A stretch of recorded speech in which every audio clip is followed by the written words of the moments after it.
Hi, Libby. Can you please tell us a little bit about yourself and beyond the uniform that you are wearing today? Sure. Thank you for having me. My name is Major Libby Weiss. Right now am in reserve duty. Was called up on October 8th, but when I'm not in reserve duty, I am a student here at Tel Aviv University. I'm a law student. I was supposed to start my second year of law school first week of October. I also spent many years working in high tech and today run my own tech consulting company. And like to stay busy and spend time outdoors and always looking for a good cup of coffee. That's kind of my life when I'm not in uniform.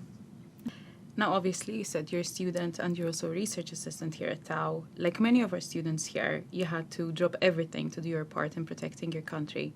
Can you tell us what that is like? Yeah, so I was really excited to start the school year. I've really been enjoying studies so far, and I was ready to get back in. I had my schedule, I knew the classes, I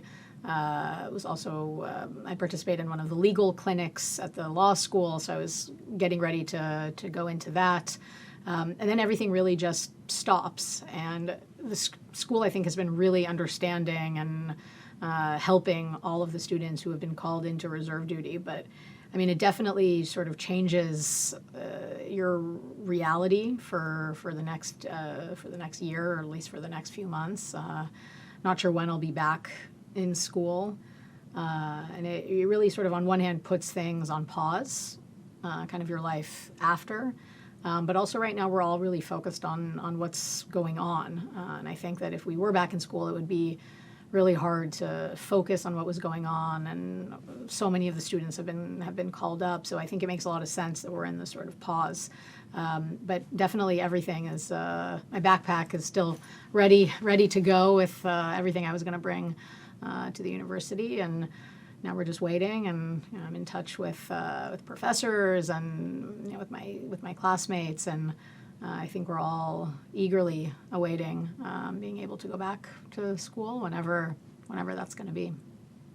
The first thing I remember October 7th was hearing sirens. I was asleep. My partner woke me up. He said, sirens, we got to go. We live on the top floor of an apartment building. We don't have a shelter in our apartment, so we quickly put on shoes, ran down all the stairs to get into the shelter, and it seemed a little unusual. I mean, we're used to rocket fire here, unfortunately, but it did seem a little bit unusual to be surprised I live in Tel Aviv, so to be surprised kind of in the center of the country. And we sat in the shelter with all of our neighbors. It's kind of the ultimate Israeli experience of seeing your neighbors in all kinds of strange hours of the day and in their pajamas or whatever it is. And after it was safe to leave, we went back up and we started seeing I started getting all kinds of push notifications on my phone. We turned on the news, and then, I mean, we just couldn't look away. We spent the entire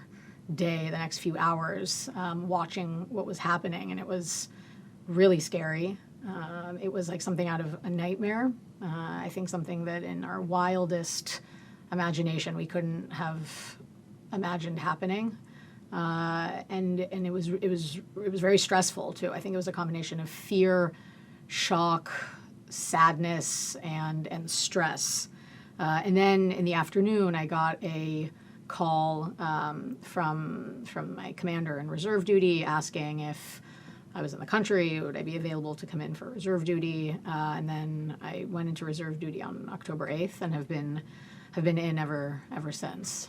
Here in the rest of the country, and of course all of us are on any given day running into shelters, and we think we're kind of having a moment maybe of sitting down somewhere in this, and then suddenly we hear the siren and we have to run. And here in Tel Aviv, we have about 90 seconds to do it.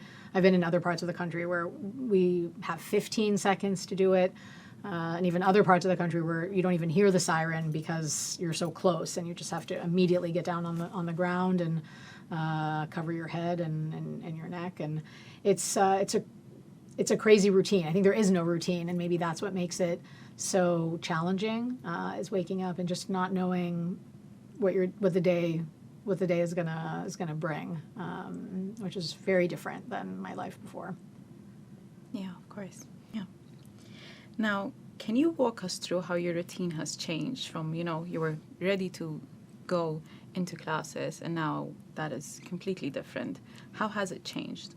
So my life has changed so dramatically from October 7th or before that to what I'm doing now. So, in the past, I was waiting to start school, kind of getting all of my affairs, getting everything organized for the start of the school year, working. I have a few clients that I consult for, so working and kind of just a very normal life. And now my days are really unpredictable. So I've been in reserve duty since October 8th. Some of those early days or early weeks, I was down in the south part of the country, in many of the kibbutzim that were attacked, and I was there with news outlets and politicians who were visiting from around the world, and I was really there just enabling them to see what took place. And I had these moments where I thought to myself, wow, this is such a different reality that I'm in. A week ago or 2 weeks ago, I was at home kind of just doing my normal thing that everybody else is doing, and now suddenly I'm in a kibbutz where there was a massacre, where so many people were killed and brutally or kidnapped. And there was a lot of stress and really a lot of fear in that time. So my days are really unpredictable. So my last question for you is, what is it like to be at the stage over a month later? Some days I don't even realize that more than a month has gone by. Some days it feels like October 7th was just yesterday. And then other days there's, I think, a real sense of exhaustion and sadness. I think we're all still in mourning. I think for many of us, we're not sort of past what happened, and it's going to take a long time to be able to sort of breathe easily and freely. But I think we're all really focused now, and I think there's a sense of unity and a sense of everybody kind of understanding the mission at hand, which is really important. And I think for all of us, the hope is that we can live in more peaceful times and that will happen sooner rather than later, and that we could at least sort of start the process of maybe all mourning together and adjusting to this new reality. But it's difficult, it's sad, but I think there is a sense at least that we're all in it together. Thank you so much, Libby, for sharing your experience. Thank you.